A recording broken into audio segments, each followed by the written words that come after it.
Hi guys! Mabibigay lang ako ng short reaction video dun sa issue ng engagement ring na nag-viral.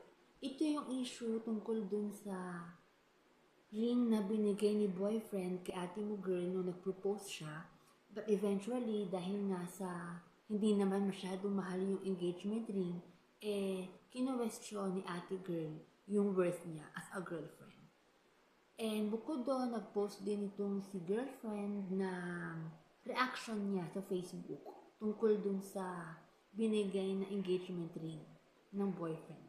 So for me, dalawang bagay. Una, nakaka-degrade ng pagkatao kasi hindi niya dapat pinost sa Facebook yung tungkol sa reaction niya about dun sa engagement ring. Kasi pwede naman niyang kausapin na lang directly yung boyfriend para ma-erase niya yung issue niya tungkol dun sa engagement ring. And second, naging masyadong materialistic si ate mo girl to the point na naging issue sa kanya yung value or yung worth ng engagement ring. Kasi for me, hindi masusukat ng value or ng halaga ng engagement ring ang love. Kasi as long as mahal ka naman ng partner mo, hindi dapat magiging issue sa'yo kung magkano yung halaga ng engagement ring. Dapat, as a girlfriend, doon ka pa rin sa positive side.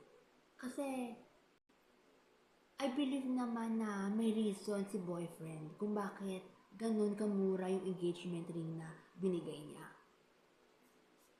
Siguro, meron siyang piniprepare na malaking surprise kay girlfriend.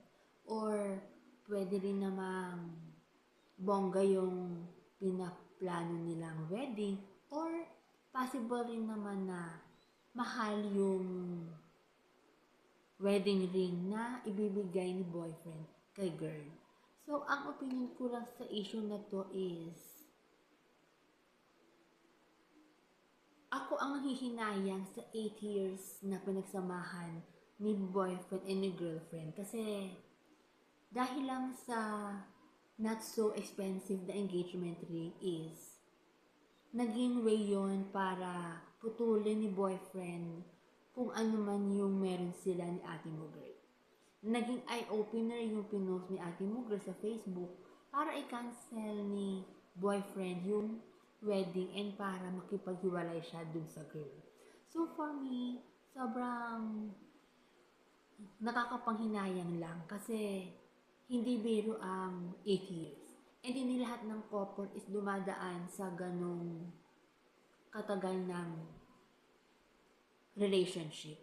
So sa akin, parang nakakapanghinayang lang na dahil lang sa isang engagement ring nasira yung 8 years na pinagsamahan ni boy and ni girlfriend. So, kung ikaw guys, what if ikaw si girl and nag-propose sa'yo ang boyfriend mo and ang binigay lang niyang engagement ring sa'yo is not so expensive na ring. Ano ba ang magiging reaction mo? Magiging katulad ka ba ni ate girl na magiging materialistic ka ba?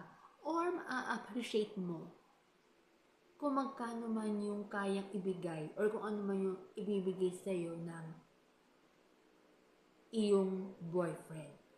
So guys, comment down below and aabangan ko ang comment ninyo sa video na ito. Bye-bye!